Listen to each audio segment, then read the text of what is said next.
Bismillahirrahmanirrahim. Assalamualaikum warahmatullahi wabarakatuh.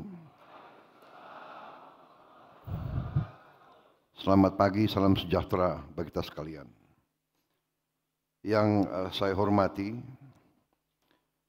Presiden Partai Keadilan Sejahtera, Saudara Al-Muzammil Yusuf,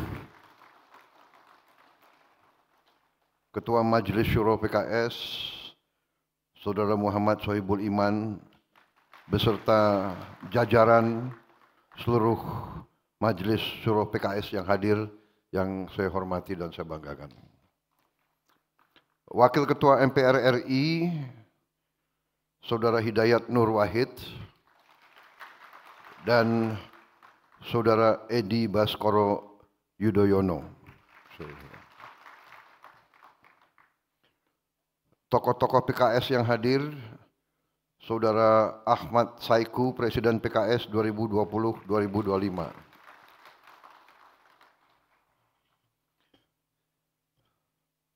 Wakil Ketua Majelis Syuro, Saudara Suhama. Wakil Ketua Majelis Syuro, Saudara Aunur Rofik. Sekretaris Jenderal PKS, Saudara Muhammad Khalid. Menteri Koordinator Politik dan Keamanan Jenderal TNI Purnawirawan Jamari Caniago, Menteri Koordinator Infrastruktur dan Pembangunan Wilayah yang juga adalah Ketua Umum Partai Demokrat, Saudara Agus Harimurti Yudhoyono, lebih dikenal AHY. Penerus SBY.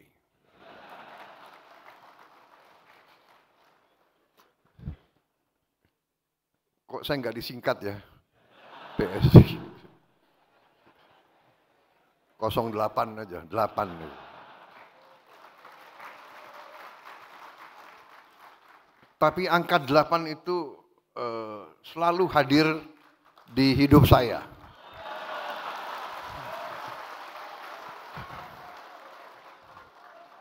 Contoh, ya, saya pidato di PBB itu, majelis itu, ya, sidang umum, ya, General Assembly yang ke-80.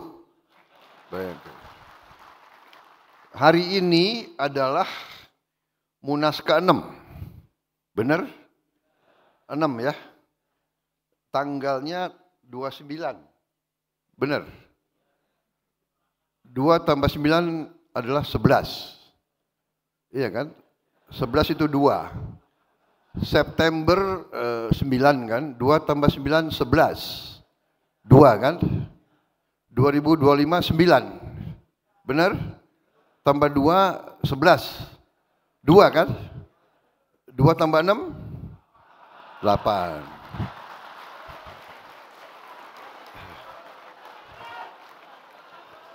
Jadi memang hari baik.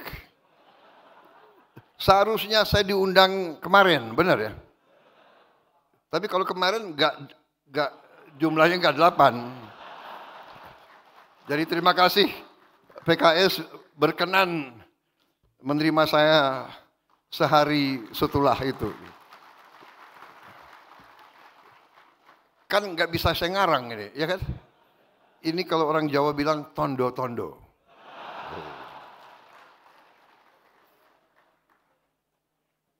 Ini presiden kalau kasih sambutan harus serius kan?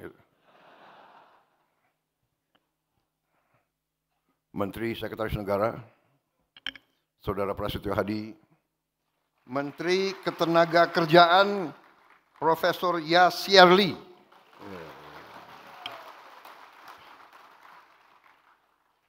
silakan duduk.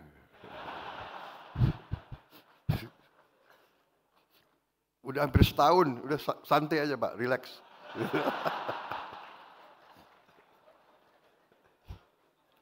Kopassus itu dulu. Saudara-saudara, saya terkesan sama PKS. Kenapa? Waktu PKS gabung di koalisi kami, ya kan? Setelah merantau sebentar, kembali.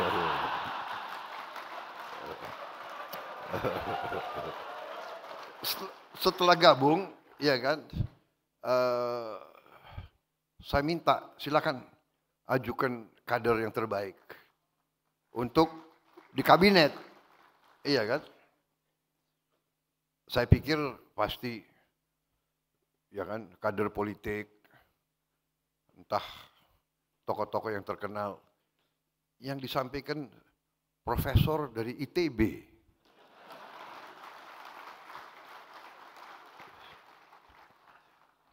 Boleh juga PKS ini. Jadi ternyata PKS ini juga punya suatu rasa tanggung jawab besar kepada negara. Yang diajukan teknokrat, ya, teknokrat. Walaupun saya percaya di semua partai banyak juga yang teknokrat, yang capable, dan saya alhamdulillah terima. Jadi saudara-saudara, terima kasih PKS sampai sekarang yang saudara tunjuk berprestasi, bekerja dengan sangat baik. Ya.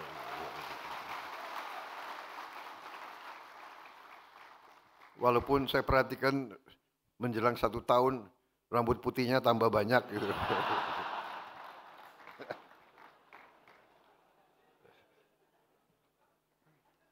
Sekretaris Kabinet Republik Indonesia, Letnan Kolonel Infantri Teddy Indra Wijaya.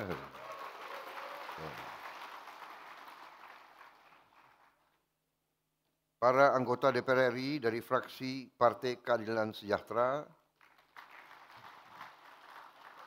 Yang saya muliakan para pimpinan ormas Islam yang hadir di sini. Terutama yang saya banggakan, para pengurus Dewan Pimpinan Tingkat Wilayah Partai Keadilan Sejahtera, seluruh kader Partai Keadilan Sejahtera, beserta seluruh keluarga besar PKS dimanapun saudara berada.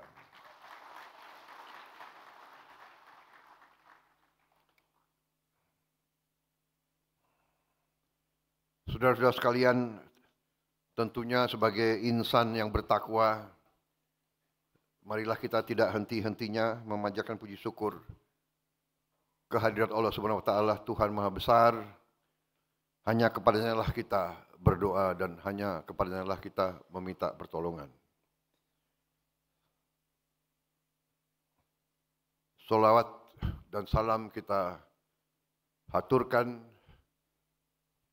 kehadirat junjungan kita Imam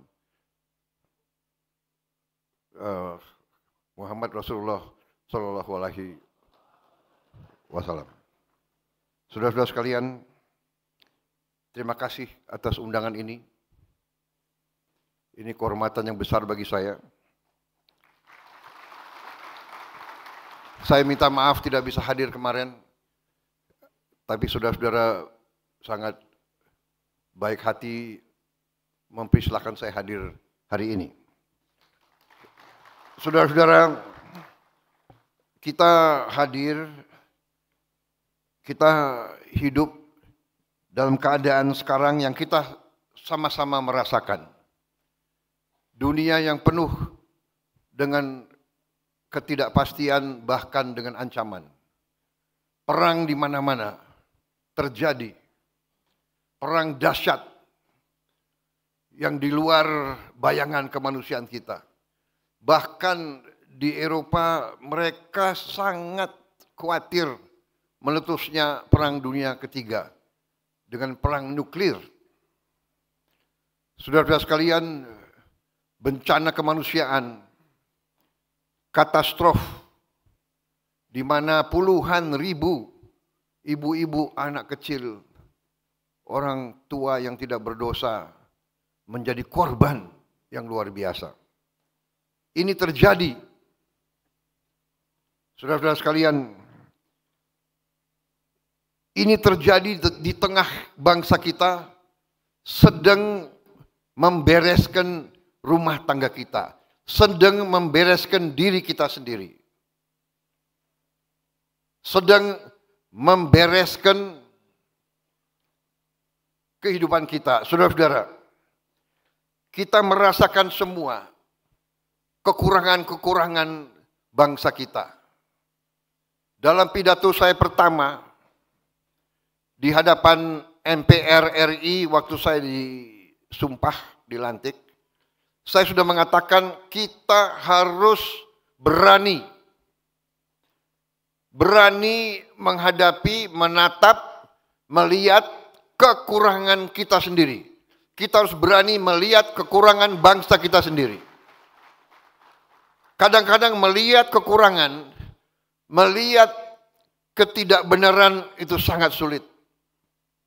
Kadang-kadang kita tidak mau melihat kekurangan. Saudara-saudara sekalian, kita merasakan semua. Seluruh bangsa kita merasakan kekurangan-kekurangan tersebut. Kita merasakan, selalu kita mengerti dan memahami bahwa negara kita penuh dengan kekayaan. Tetapi kita tidak bisa pungkiri bahwa sebagian cukup besar dari rakyat kita belum menikmati kekayaan tersebut. Sebagian rakyat kita masih hidup dalam kesusahan, masih hidup dalam kesulitan, masih hidup dalam kemiskinan. Kita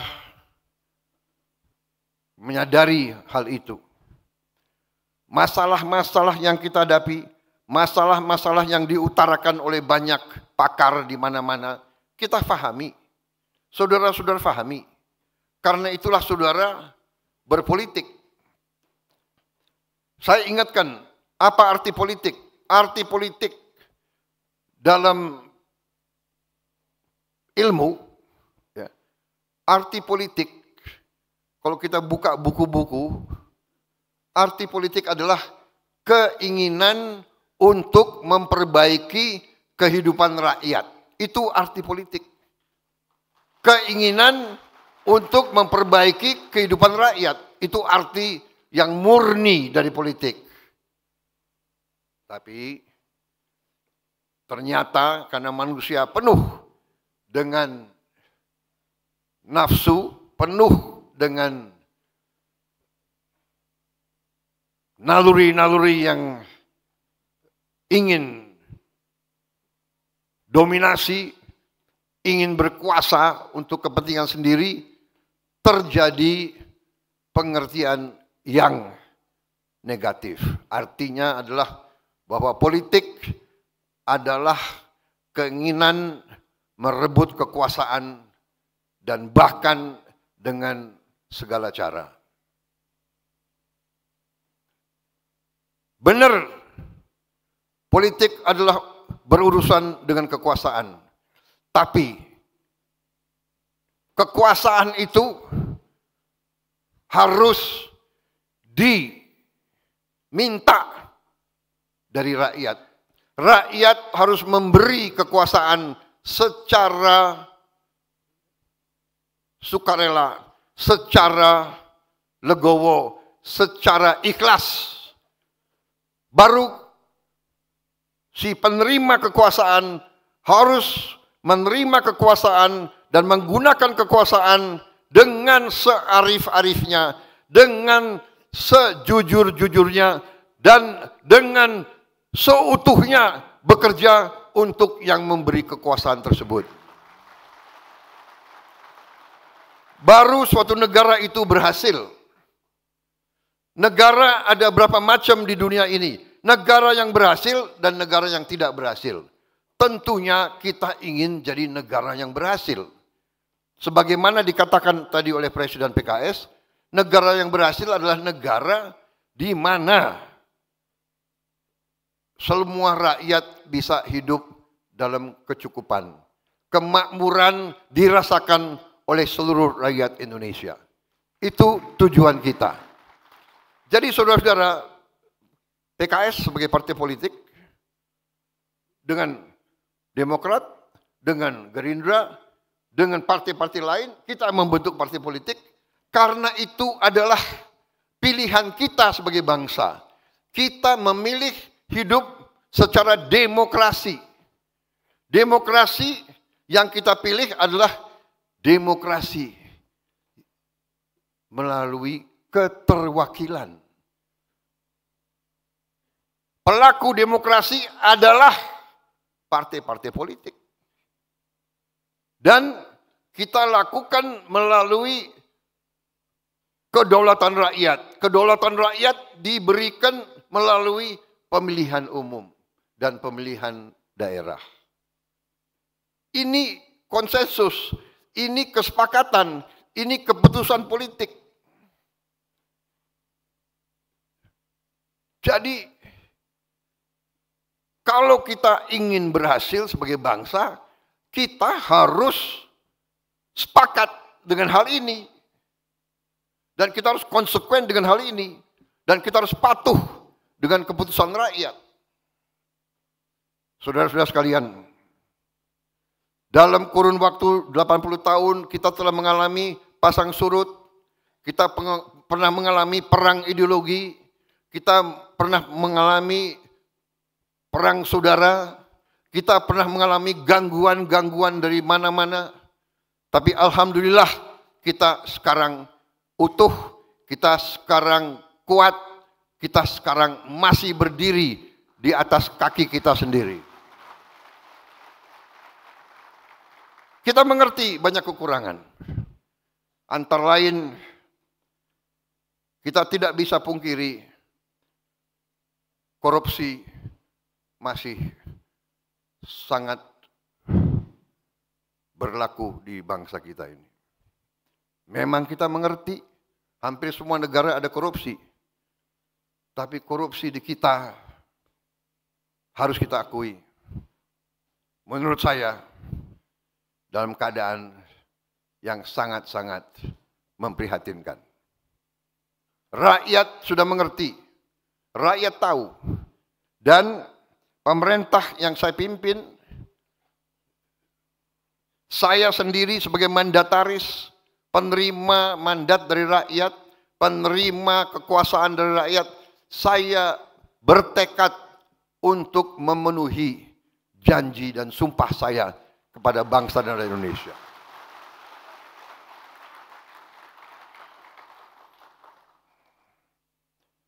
Sewaktu saya ambil alih pemerintahan, saya semakin kaget. Saya tidak menduga parahnya korupsi tersebut. Tapi saya bertekad, saya harus tegakkan pemerintah yang bersih.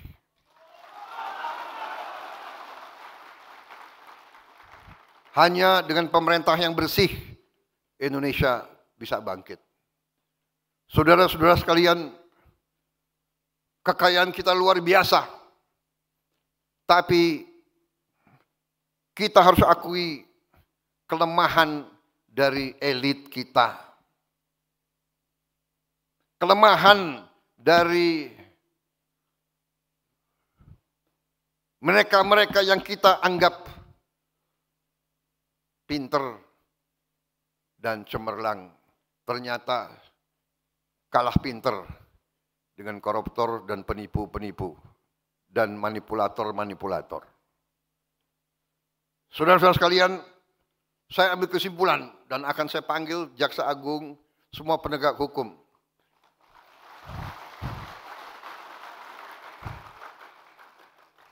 Ini PKS banyak juga tepuk tangannya ini. Sayang pemilu masih lama itu. Enggak. Kembali nih, serius, ini serius. Kalau banyak emak-emak aku grogi juga di sini. Enggak, ini serius ya, kembali. Saya akan panggil, ternyata iya, koruptor-koruptor itu memang luar biasa lihainya dan merugikan bangsa cukup parah. Dan korupsi yang paling besar, penyimpangan yang paling besar itu yang setengah korupsi. Atau korupsi yang tersamar. Ya, seolah legal tapi nyolong. Ini pinternya orang pinter. Repotnya orang pinter itu sering pinter nyolong. Aku heran juga ini gimana caranya itu. Jadi saudara-saudara, yang paling parah adalah kerugian sistemik. Ya, koruptor itu brengsek. Dia nyolong. Berat. Ada yang nyolong 2T, ada yang nyolong 3T. Ya kan saya lihat banyak geleng-geleng kepala.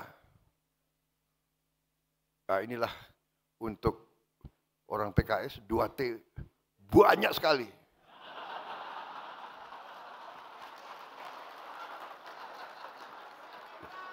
Benar ya?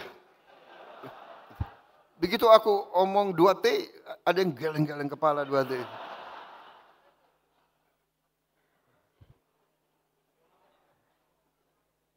Kalau saya cerita berapa ratus T uang negara yang hilang hampir tiap tahun, mungkin kalian nggak geleng-geleng kepala lagi kalian. Harus panggil dokter. Serius. Ini saya karena banyak wartawan, saya harus hati-hati bicara.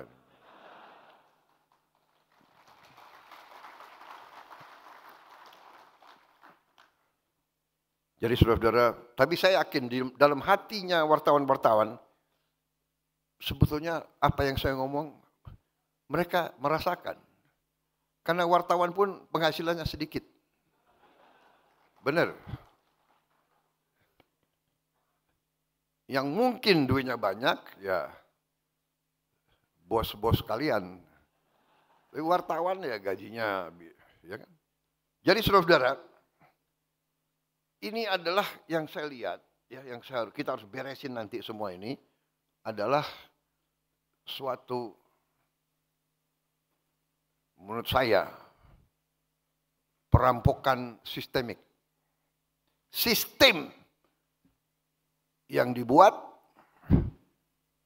dan kelengahan elit kita selama ini sehingga kekayaan kita terkeruk. Sebagai contoh,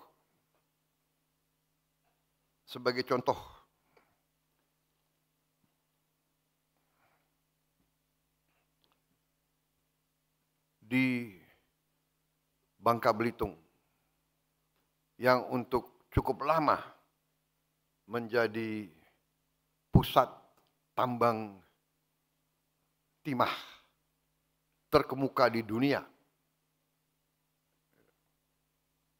Itu terdapat 1.000 tambang ilegal. 1.000 tambang ilegal.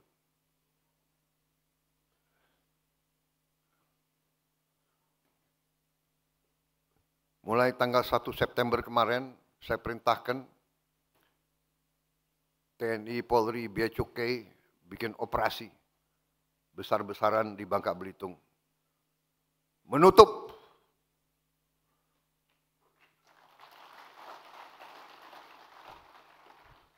yang selama ini hampir 80% hasil timah tiap tahun diselundupkan tiap tahun.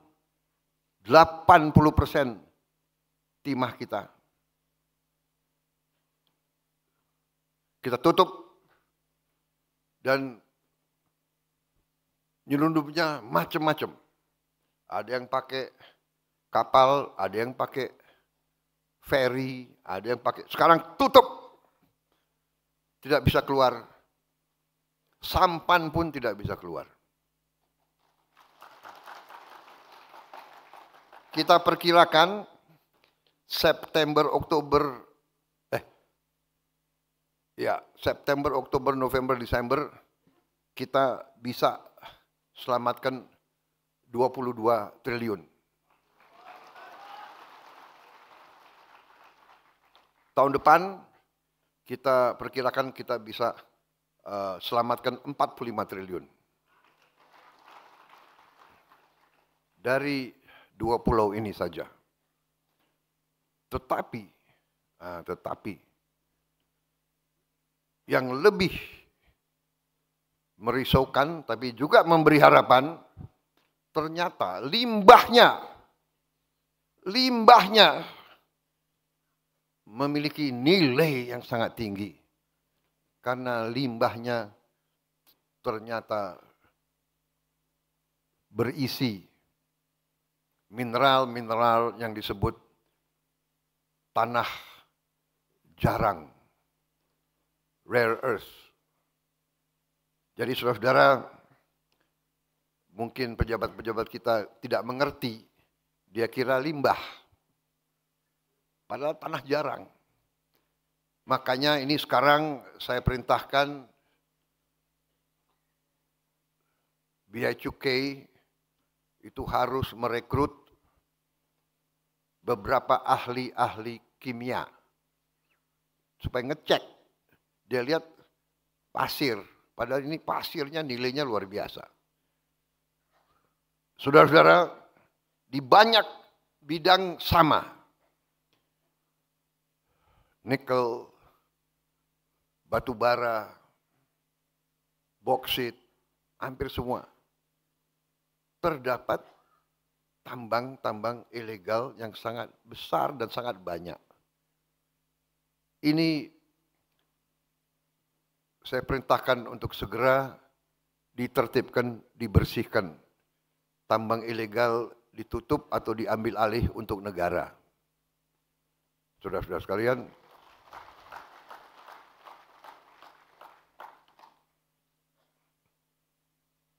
dan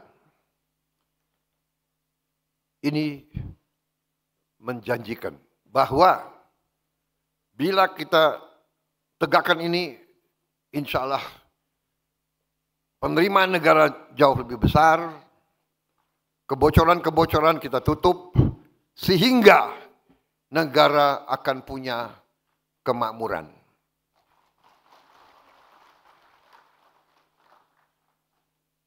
Saudara-saudara sekalian, masalah ini ternyata menyinggung kekuatan-kekuatan besar yang selama ini menikmati penyimpangan sistemik ini. Menikmati penyimpangan sistemik ini. Dan mungkin mereka terusik, mungkin mereka sedang menyusun perlawanan. Dan kita terus investigasi kerusuhan-kerusuhan beberapa saat yang lalu. Yang kita melihat indikasi ada keterlibatan kekuatan-kekuatan tertentu untuk bikin gaduh, untuk menghentikan pembangunan dan kebangkitan ekonomi Indonesia. Karena mereka tidak ingin Indonesia makmur. Mereka tidak ingin rakyat Indonesia hidup sejahtera. Mereka ingin meneruskan paradoks yang kita alami sekarang. Kekayaan begitu besar hanya dinikmati oleh segelintir orang saja. Ini yang akan saya lawan, ini akan saya lawan. Dan saya berharap saudara-saudara sekalian, semua partai politik termasuk PKS bersama saya, mari kita lawan ini.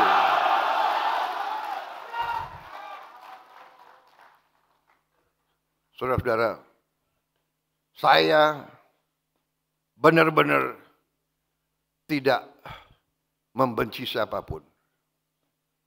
Tapi saya katakan bahwa perintah Undang-Undang Dasar, perintah pendiri-pendiri bangsa kita adalah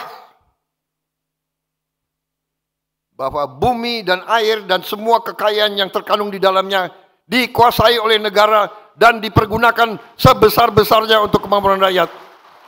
Itu adalah perintah Undang-Undang Dasar kita. Dan hanya itu, saudara-saudara, hanya itu yang bisa menyelamatkan masa depan anak-anak dan cucu-cucu kita.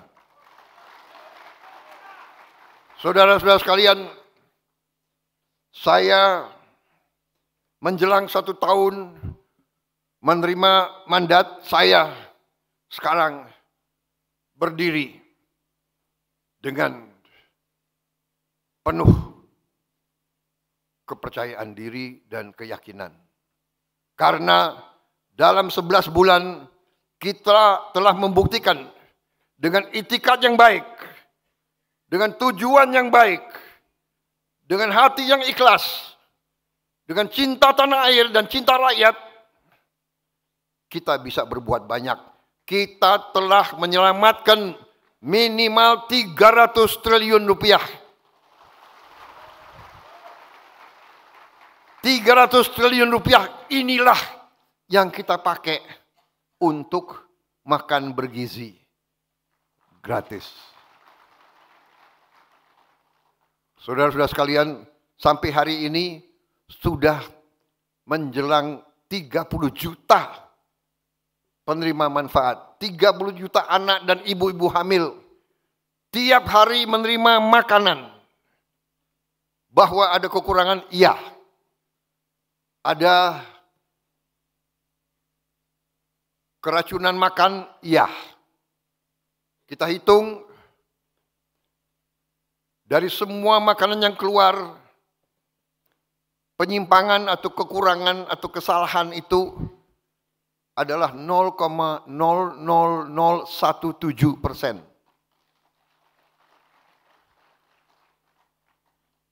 Ini tidak membuat bahwa kita puas dengan itu. Tapi namanya usaha manusia yang demikian besar, yang belum pernah dilaksanakan, saya kira, dalam sejarah dunia.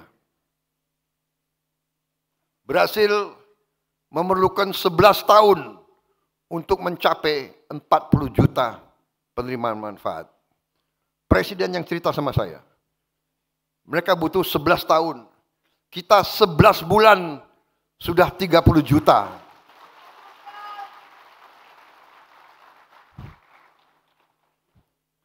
Ada kekurangan? Ada. Tapi manfaatnya sangat-sangat besar. Kita tidak bisa menduga. Kita mungkin PKS yang di daerah-daerah merasakan pasti.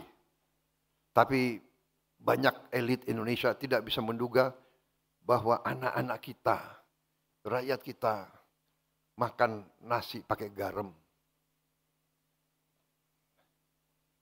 Ini kita buktikan bahwa kita bisa memberi sesuatu, memberi bantuan, memberi apa yang mereka butuh. Saudara-saudara sekalian,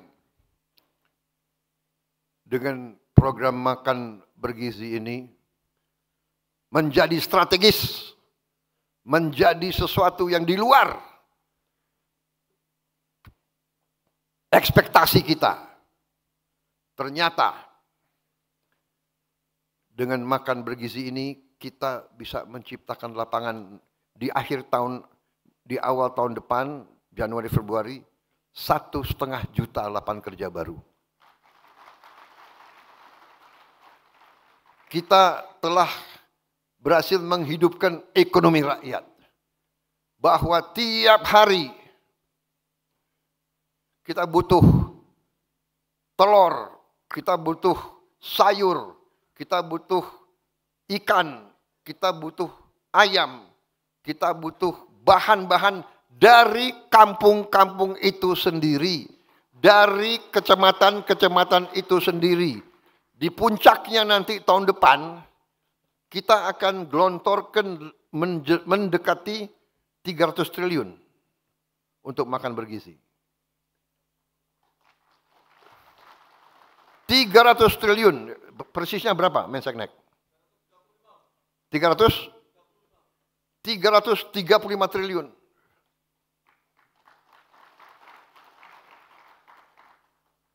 Yang adalah 20 miliar dolar. 20 miliar dolar kita kirim ke desa-desa. 335 triliun kita kirim ke desa-desa, saudara-saudara. Yang selama berapa puluh tahun uang dari daerah mengalir ke Jakarta. Dan di Jakarta sering mengalir ke luar negeri, menetap di luar negeri dan tidak tinggal di Indonesia. Kita balik sekarang, uang masuk ke desa-desa.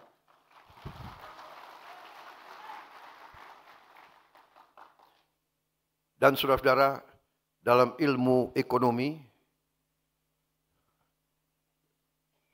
ada yang disebut the philosophy of money. Kalau 1 rupiah beredar di suatu tempat, rupiah itu bisa menimbulkan 2, 3, 4 rupiah baru yang beredar.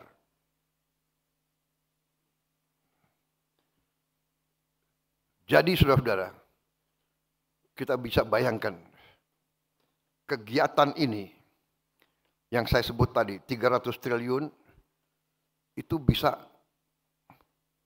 menciptakan kehidupan ekonomi senilai 600 triliun. Mungkin 900 triliun. Karena apa? Karena tiap hari rakyat desa itu tahu bahwa dapur itu memerlukan sekian ratus kilo beras, sekian timun, sekian sayur, sekian ikan, sekian telur, sekian ayam. Jadi dia punya captive market, dia punya off-take, dia punya sesuatu harapan yang pasti. Petani-petani kita dari dulu justru waktu panen dia risau. Waktu panen harga jatuh. Tapi sekarang karena yang akan menerima, yang akan mengambil hasilnya adalah rakyat sendiri, adalah saudara-saudara mereka sendiri, adalah pemerintah mereka sendiri. Jadi mereka punya jaminan pasar. Mereka tidak akan punya panen yang tidak terserap. Ini saudara-saudara sasaran kita. Dan ini kita sudah hampir sampai di titik itu. Jadi saudara-saudara 30 juta kita bangga. Kita risau masih ada. Makanya kita tertibkan semua SPPG, semua dapur kita sudah bikin SOP, semua alat harus dicuci pakai alat yang modern, tidak terlalu mahal, untuk membersihkan, membunuh semua bakteri. Kita juga perintahkan semua dapur harus punya test kit, alat uji, sebelum distribusi harus diuji semuanya, dan langkah-langkah preventif lainnya. Saudara-saudara, kita mengerti 30 juta suatu prestasi. Tapi ingat, sasaran kita masih jauh. Sasaran kita adalah 82 juta penerima manfaat. 30 juta kita boleh bangga, tapi saya sebagai presiden masih sangat sedih karena masih 50 juta anak-anak dan ibu hamil yang menunggu. Tapi kita tidak bisa paksakan untuk lebih cepat. Sekarang saja bisa terjadi penyimpangan. Bayangkan kalau kita paksakan dengan secepat-cepatnya, mungkin penyimpangan dan kekurangan bisa lebih dari itu. 30 juta prestasi dan saya yakin ini akan meningkat. Ya, tidak linier tapi akan meningkat. Tetapi ya inilah sebagai seorang pemimpin, sebagai seorang bapak, saya bangga dengan 30 juta, tapi saya masih ingat 52 juta anak-anak kita masih berharap, masih menunggu dengan ibu-ibu hamil. Tapi saudara-saudara, rawi-rawi rantas, malang-malang putung, kita tidak takut dengan kesulitan. Kita tidak takut dengan tantangan. Kita tidak boleh gentar dengan masalah. Kita selesaikan, kita hadapi, kita atasi, kita kerja keras untuk rakyat yang kita cintai, saudara-saudara. Saudara-saudara sekalian,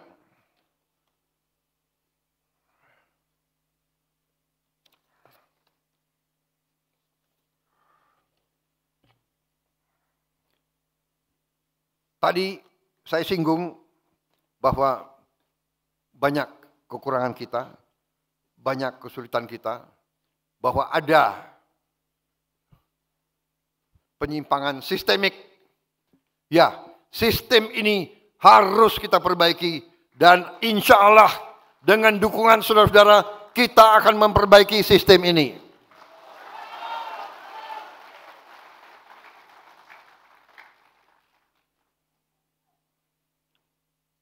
Tidak ada pilihan lain untuk menyelamatkan yang sekian ratus juta rakyat. Kita harus berani memperbaiki sistem yang keliru, sistem yang salah, sistem yang memungkinkan kekayaan kita diambil tiap hari, tiap bulan, dibawa ke luar negeri dan tidak kembali ke Indonesia. Ini harus kita hentikan dan akan kita hentikan. Saya mohon doa saudara-saudara, saya mohon dukungan saudara-saudara supaya Presiden Prabowo Subianto lebih berani lagi, saudara-saudara.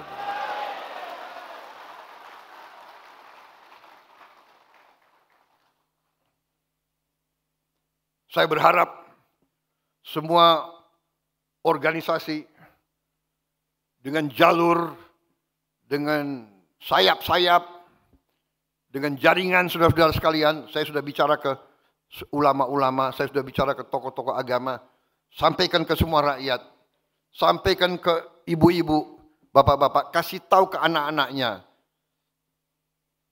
jangan mau diadu domba, jangan mau dihasut.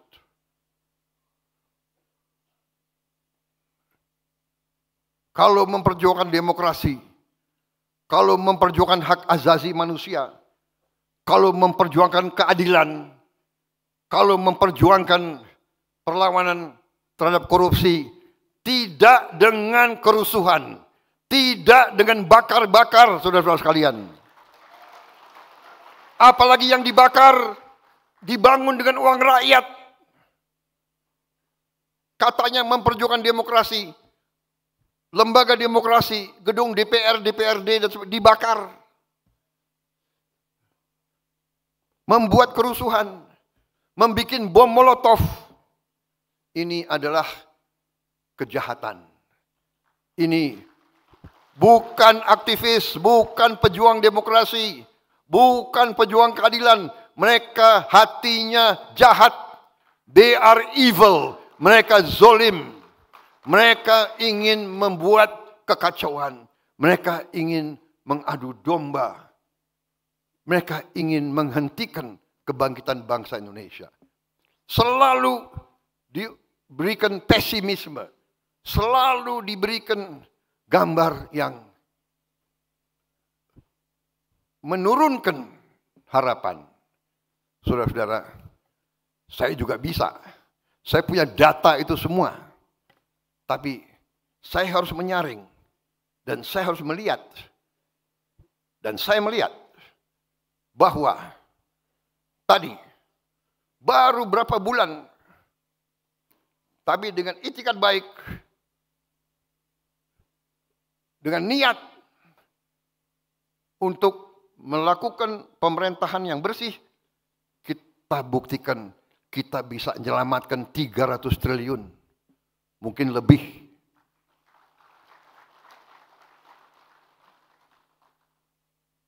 Di semua bidang banyak kekurangan.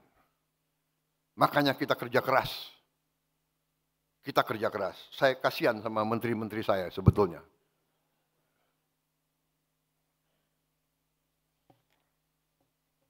Malam minggu ratas. Hari minggu ratas. Karena saya katakan kepada mereka. Saya kutip apa yang disebut oleh Bung Karno pernah. The hungry stomach cannot wait. Perut yang lapar tidak bisa menunggu. Anak-anak yang berharap tidak boleh menunggu lama-lama lagi. Kita harus kerja keras. Dan kita sedang kerja keras. Saudara-saudara, prestasi pemerintah yang saya pimpin cukup membanggakan, karena itu sekarang kalau saya diundang oleh parpol, saya semangat datang.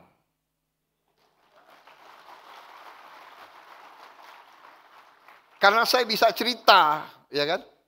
Dan karena saudara juga bagian dari koalisi saya, ya kalian ikut bangga juga dong.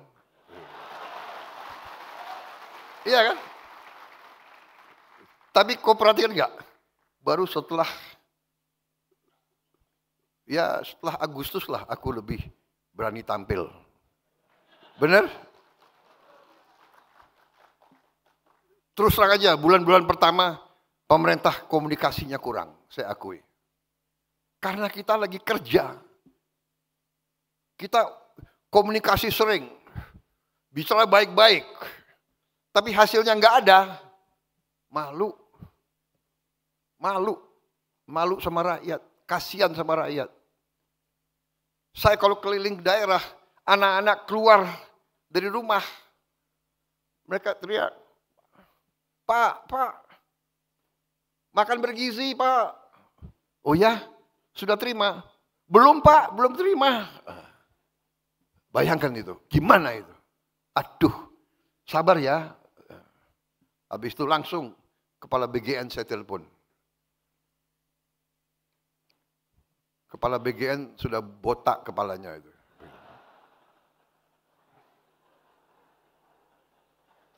Saudara-saudara, sekarang pupuk sampai ke petani. Tadinya ada 145 peraturan. Harus tanda tangan ini, tanda tangan ini, tanda tangan ini, tanda tangan ini, tanda tangan ini. Habis itu pupuknya menghilang, nggak tahu kemana. Ya. Saya pernah diberitahu waktu saya hapus semua itu, saya perintahkan dari pabrik pupuk milik negara, pupuk disubsidi oleh negara, uang rakyat, maka pupuk itu harus langsung ke petani. Jangan terlalu banyak perantara. Habis itu ada yang sampaikan ke saya, Pak, nanti Bapak kehilangan loh, kehilangan dukungan. Kenapa? Pak, ada 27.000 distributor. Sekarang mereka kehilangan, Pak. 27.000 distributor. Saya bilang, berapa petani yang ada di Indonesia? 30 juta kakak dengan suami istri, 100 juta. Menang mana? 27.000 atau 100 juta?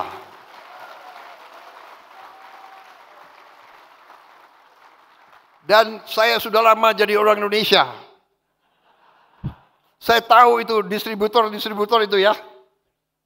Saya tahu itu. Ponaannya bupati, sepupunya, tim suksesnya, Maaf deh. Kan kita sudah lama jadi orang Indonesia, ya kan? Habis itu, udahlah. Kita sudah tahu kan, kalau bupati nanti dia yang harus tanda tangan, nanti dia cek. Oh, kecamatan itu nggak milih gue. Desa itu nggak milih saya. Nggak deh, pupuknya kurangi aja. Kasih yang milih gue. Ya, ini yang nggak benar, saudara-saudara. Dan waktu saya perintahkan potong mata rantai ini, yang 27.000, kecewa, ya kan? Ada kader Gerindra yang pinter, dia datang ke Menteri Pertanian, Pak, kalau bisa yang 27.000 diganti kader-kader Gerindra aja. Ada wartawan sih. Pokoknya saya bilang, nggak ada itu. Tidak ada yang gantikan. Dari Papuk sampai gitu, nggak ada. Itu hak, mau petaninya milih PKS, milih Demokrat, mau nggak ada urusan.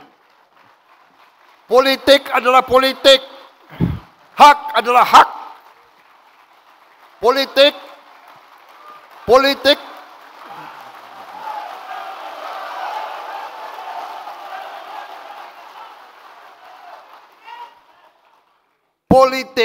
itu di kotak suara. Urusan si warga negara dengan hati nuraninya dan dengan yang maha kuasa di atas. Nggak ada urusan. Namanya kader kan, lihat kesempatan. Nggak ada. Nggak ada kader-kader Gerindra yang datang-datang lagi ke menteri-menteri. Macam-macam lagi, nggak ada itu. Ya kan? Saudara-saudara, dan kenyataan, coba cek. Ya kan, di mana coba? Sumatera Barat saya kalah. Ya kan?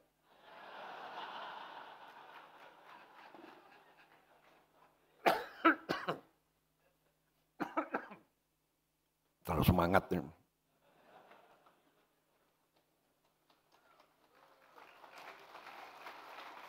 Minta izin boleh ya? Sedikit.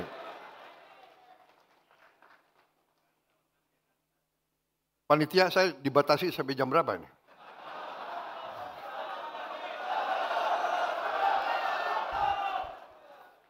Saudara-saudara, ternyata cek Sumatera Barat, pupuk lancar nggak di situ? Aku kalah juga di Aceh, ya kan? Coba cek, ya kan? Pupuk lancar nggak? Coba cek bupati-bupati PKS, ya kan? Nggak ada. Kita harus dewasa. Kita harus jadi bangsa yang dewasa. Kita ingin menang, tapi kita juga harus siap kalah. Kalau mau belajar kalah, belajar dari Prabowo Subianto.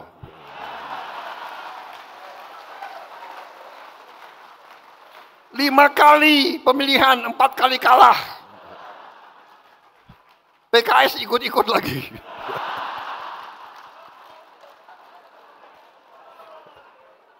Dua kali dukung gue, 2 kali kalah. Yang gue menang, lu nggak dukung lagi.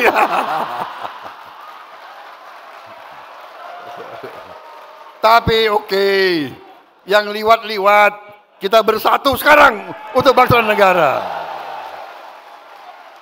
Saudara-saudara, ya politik seperti itu, politik juga harus rame, ya kan? Nggak ada masalah. Aku tuh terus terang aja loh. Saya tuh nggak dendam sama Anies, enggak. Kalau ya dikasih nilai 11 itu gue nggak apa-apa itu. Bener loh. Sebetulnya dia yang bantu aku menang, saudara. Karena emak-emak kasihan gitu loh. Iya kan? Saudara-saudara, kalau debat presiden atau kan nggak menarik. Rakyat seneng lihat apa itu? Lihat rame-rame seneng, bener nggak? Jujur, iya kan? Jadi saudara-saudara, kita harus demokrasi yang dewasa. Ya kan? Siapa presiden, siapa wakil presiden, siapa, ya oke. Yang penting siapapun kita bersatu, kita kerja untuk bangsa dan negara.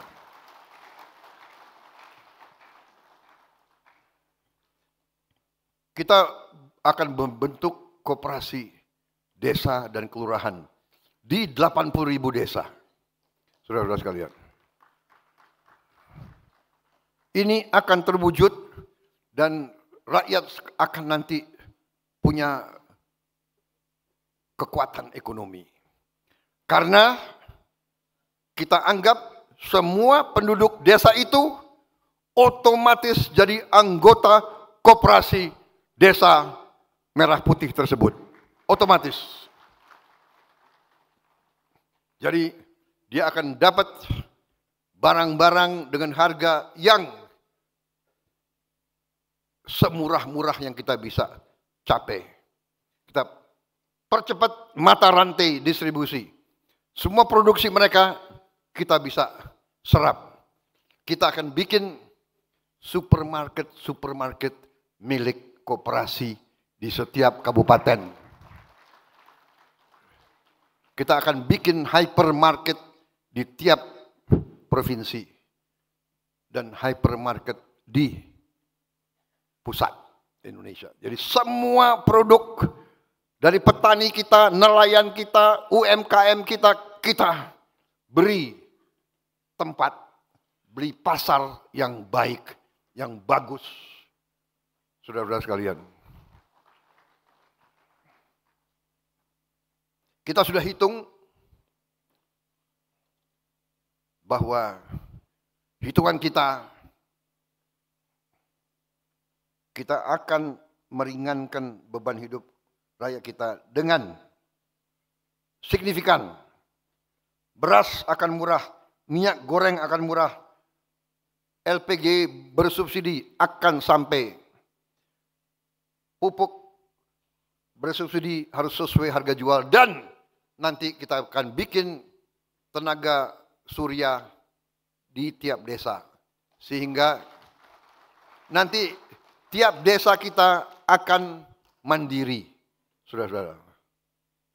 Perumahan rakyat hari ini, berapa jam lagi saya akan resmikan pembagian rumah 25.000 rumah hari ini.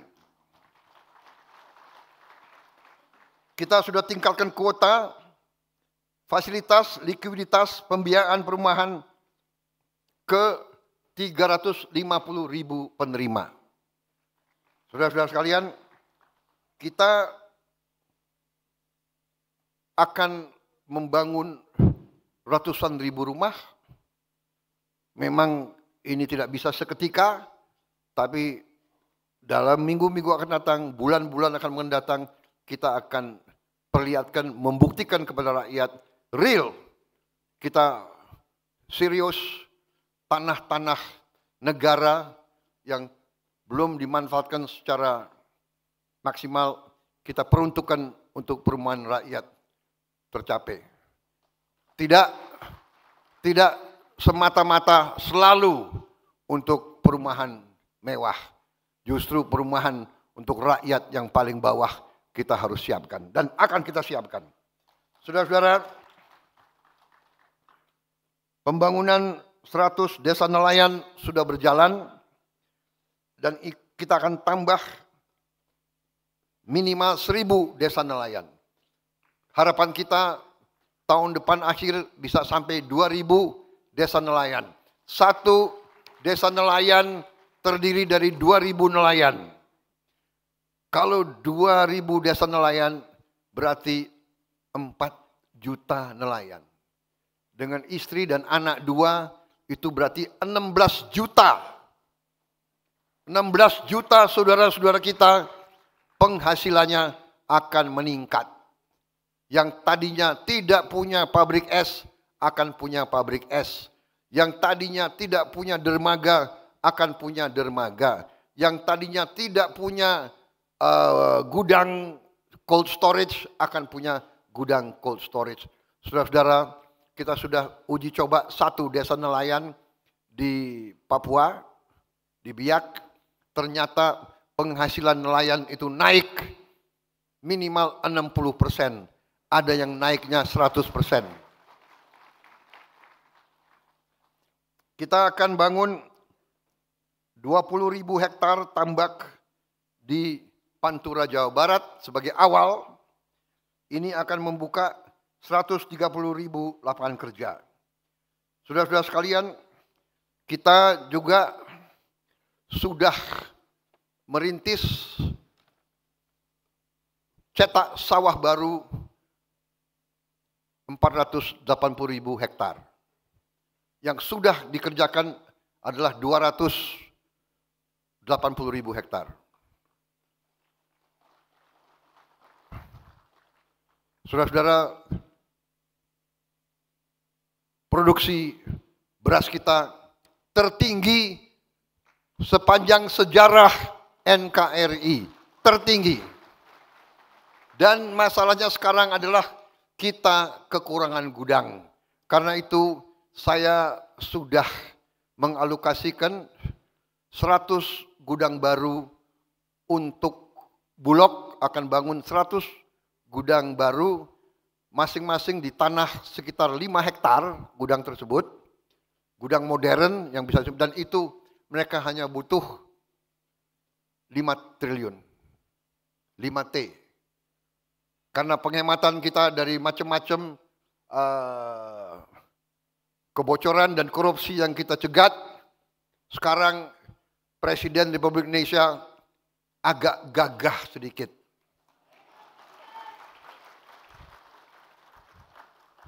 Kalau untuk kepentingan rakyat, setuju. Turunkan uang segera. Saudara-saudara sekalian. Kalau untuk hura-hura, kita kurangi. Maaf, kita kurangi kunjungan-kunjungan kerja, anggota-anggota DPR.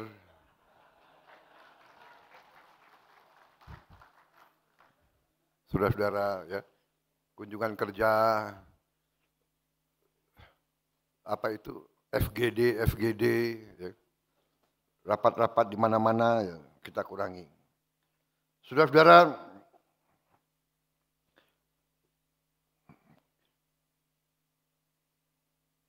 kita juga akan modernisasi 1.500 kapal nelayan. Ini akan menghasilkan 600.000 lapangan kerja baru. Gaji guru sudah kita tingkatkan dan kita sudah memberi tunjangan layak bagi guru-guru non-ASN. Dan sekarang tunjangan guru ditransfer langsung ke rekening penerima. Enggak liwat ini, karena kita sudah lama jadi orang Indonesia. Tiap liwat, potong sedikit. Tiap liwat, potong sedikit. Ya sudahlah, ya kan. Sudah lama jadi orang Indonesia. Saudara-saudara, kita akan bangun 20 sekolah unggul Garuda, 80 sekolah unggul Garuda transformasi, dan total 6 SMA Taruna Nusantara di daerah-daerah.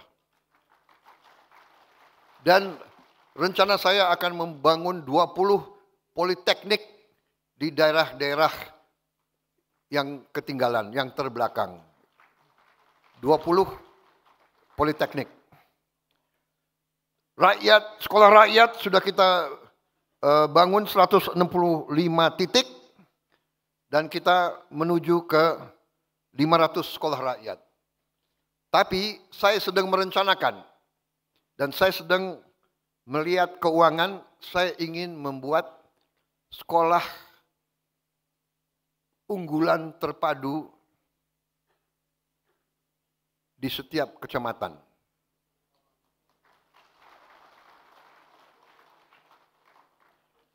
Saya tidak tahu berapa tahun akan tercapai, tapi kita harus berani mulai, saudara-saudara sekalian. Jadi menghadapi masalah membutuhkan keberanian, bukan jiwa yang kecil. Tentukan tujuan, kerahkan pikiran, tenaga, rencanakan dengan baik, cari sumber daya, wujudkan, atasi masalah. Dan nanti akan ada yang nyinyir, apakah bisa? Uangnya dari mana? Uangnya dari yang bocor-bocor itu, Bung.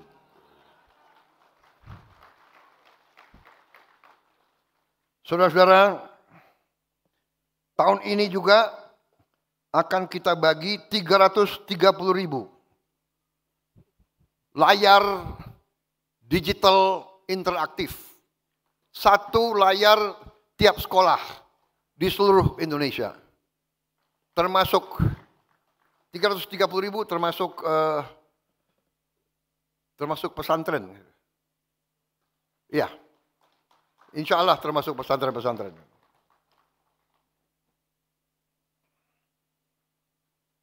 Saudara-saudara, artinya di tiap sekolah tahun ini baru satu tiap sekolah. Tapi tahun depan kita akan tambah 3 layar tiap sekolah. Jadi nanti tiap sekolah akan punya 4 layar. Di layar itu, bagi sekolah-sekolah yang di daerah kesulitan guru-guru tertentu, kita akan siarkan pelajaran dari pusat. Dengan guru-guru terbaik. Dengan animasi, dan layar ini ternyata adalah layar interaktif. Jadi dari pusat kita bisa buka, chat, kita cek. SMP sekian, desa sekian, kecamatan sekian, kita buka, tak, kelihatan. Gurunya ada atau tidak. Ya kan? Kita bisa monitor. Saudara-saudara, ini jalan pintas kita. Kita harus kerahkan semua upaya kita untuk tingkatkan kemampuan pendidikan anak-anak kita. Anak-anak kita adalah masa depan kita. Bangsa Indonesia harus terdiri dari rakyat yang pandai, yang kuat, yang semangat, yang berani, yang gembira. Ini yang kita harapkan dari sekolah-sekolah kita. Saudara-saudara, salah satu prestasi kita,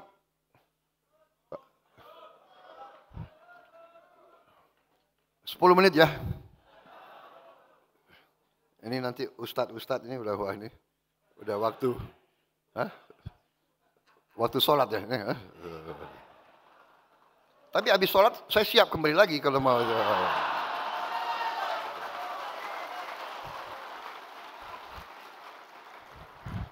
Salah saudara-saudara sekalian ngundang saya itu. Prabowo Subianto jangan dikasih podium. Di PBB aja saya lupa pakai pukul-pukul meja itu. Sampai saya disindir-sindir oleh Trump, dia bilang gitu. Ini orang gitu, pukul-pukul meja, dia bilang. Ini dia lagi semangat. Bagaimana kalau dia marah? Aduh, minta ampun, ini adik kuasa. Saudara-saudara, salah satu prestasi kita yang harus kita syukuri, kita telah membentuk suatu dana Sovereign Wealth Fund, dana kedaulatan, yang kita beri nama Danantara Indonesia. Danantara adalah singkatan Daya Anagata Nusantara. Daya, energi, kekuatan, Anagata, masa depan Nusantara. Jadi dana ini adalah kekuatan energi masa depan Indonesia. Ternyata kaget banyak di antara kita, termasuk saya, tidak menduga kalau kita kumpulin semua aset milik negara, nilainya adalah lebih dari 1.000 miliar dolar. 1 triliun.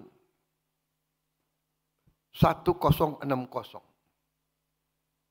Kumpulin semua. Ternyata kita ketemu aset di sini, aset di sini, aset di sini. Luar biasa itu. Jadi banyak birokrat kita yang pinter sembunyikan aset.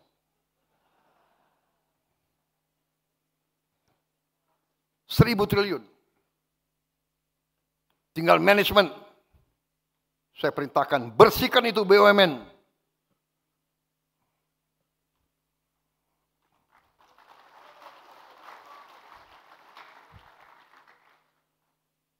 Kadang-kadang nekat-nekat mereka itu, ya. Diberi kepercayaan oleh negara. Dia kira itu perusahaan nenek moyangnya. Perusahaan rugi, dia tambah bonus untuk dirinya sendiri. Brengsek banget ini.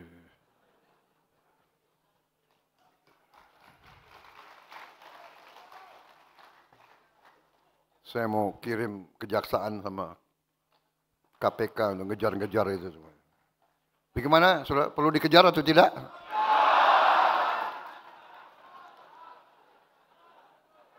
Nanti dibilang Prabowo kejam.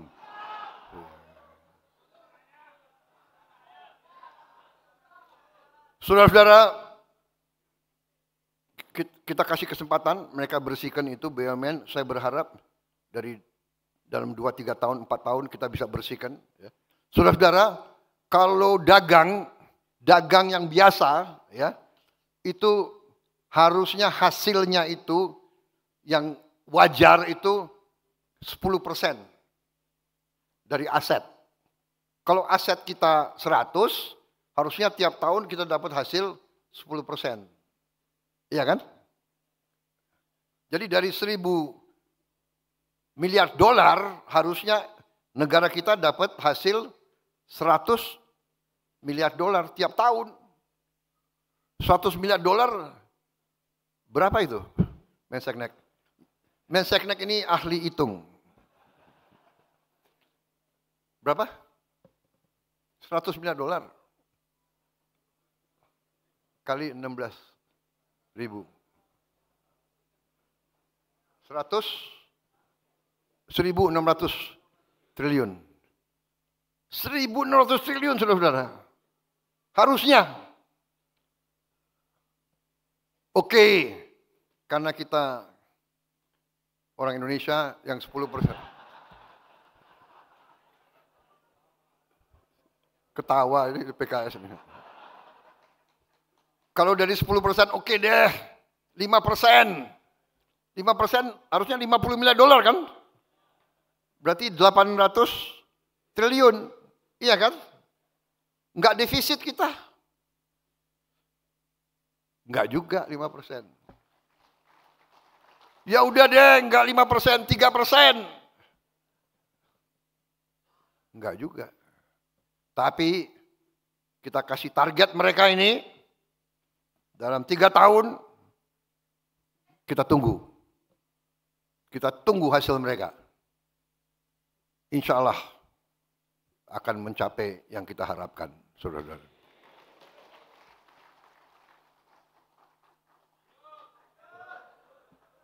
Masih ada 5 menit. Saudara-saudara, saya percaya Danantara akan menciptakan jutaan lapangan kerja. Jutaan lapangan kerja. Cek kesehatan gratis pertama kali dalam sejarah Republik Indonesia. Sekarang sudah sampai 36 juta warga negara. Termasuk ibu hamil. Saudara-saudara, pemerintah sudah berhasil menguasai kembali 3,2 juta hektar kebun kelapa sawit yang bermasalah, yang melanggar aturan, yang tidak tertib. yang tidak memenuhi kewajiban-kewajibannya sudah dikasih tahu peringatan berkali-kali, bandel tidak mau, kita kuasai kembali. Tidak ada alasan, kita kembali sekarang milik negara. Dan ini akan membuka lapangan kerja minimal 1 juta lapangan kerja. Karena kita perintahkan kebun-kebun kelapa sawit itu harus nanti lahan-lahannya dibagi dalam bentuk inti rakyat. Jadi tiap rakyat yang perlu dan yang ingin, yang akan kita bagi 2 hektar masing-masing untuk dikelola. Jadi bukan korporasi besar kerjasama dengan rakyat kecil. Ini yang kita inginkan, ini adalah ekonomi kekeluargaan yang kuat, narik yang lemah, sama-sama kita meraih kemakmuran, saudara-saudara sekalian. Kita juga harus segera bangun tanggul laut Pantura Jawa. Untuk selamatkan pantai utara Jawa, segera akan kita mulai membangun tanggul sepanjang 535 km. Saudara-saudara. Ini akan selamatkan 50 juta rakyat kita. Dan juga begitu banyak kawasan industri di pantai utara. Dan ini mungkin membutuhkan waktu yang tidak sedikit. Perhitungan kita mungkin ini butuh 20 sampai 25 tahun. Tapi kita tidak boleh ragu-ragu. Minimal kita mulai sekarang. Nanti ada generasi-generasi yang akan selesaikan. Perjalanan 1000 km dimulai oleh satu langkah. Langkah itu harus kita lakukan dengan keberanian dan keputusan. Saudara-saudara sekalian, dalam APBN 2026 yang baru saja disetujui, dari alokasi tersebut 1.377 triliun akan langsung ke rakyat, tidak kemana-mana, langsung ke rakyat, yaitu teruskan program Keluarga Harapan, beasiswa, sembako, bantuan iuran BPJS, renovasi sekolah, cek kesehatan gratis, dan semua program kita. Ini berarti ekonomi kita akan bangkit. Saudara-saudara sekalian, demikian yang ingin saya sampaikan kepada saudara-saudara sekalian. Terima kasih dukungan Partai PKS. Mari kita bahu-membahu, rapatkan barisan, bekerja untuk rakyat. Saya minta saudara-saudara sampaikan kepada semua keluarga besar saudara, jaringan saudara, bahwa Indonesia punya masa depan yang cerah. Syaratnya kita harus pandai menjaga dan mengelola kekayaan kita. Saudara-saudara sekalian, untuk menyelamatkan kepentingan rakyat, saya tidak akan ragu-ragu menegakkan undang-undang dasar dan semua perundangan yang berlaku di Indonesia. Kalau ada yang menganggap pemerintah Indonesia ini bodoh, pemerintah Indonesia lemah, pemerintah Indonesia bisa dibeli, kalau ada yang menganggap itu terus, saya kira mereka akan terus kaget. Karena kita akan buktikan bahwa pemerintah Indonesia yang sekarang tidak gentar dan tidak ragu-ragu menegakkan kebenaran dan keadilan. Saudara-saudara, sekali lagi terima kasih PKS. Minta maaf saya tidak siapkan pantun.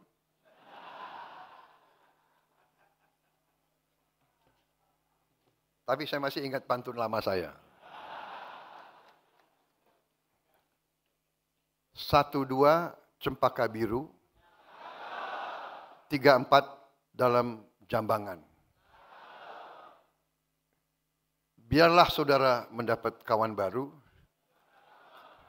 kawan lama dilupa jangan.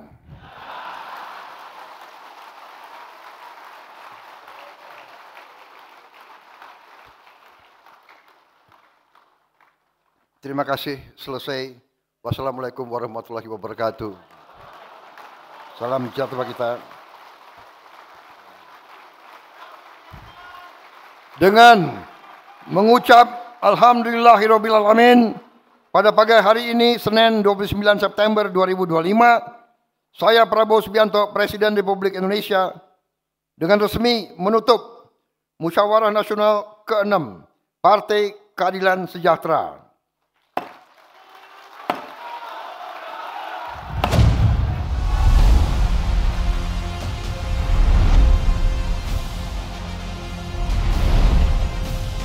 Allahu Akbar! Merdeka! Terima kasih.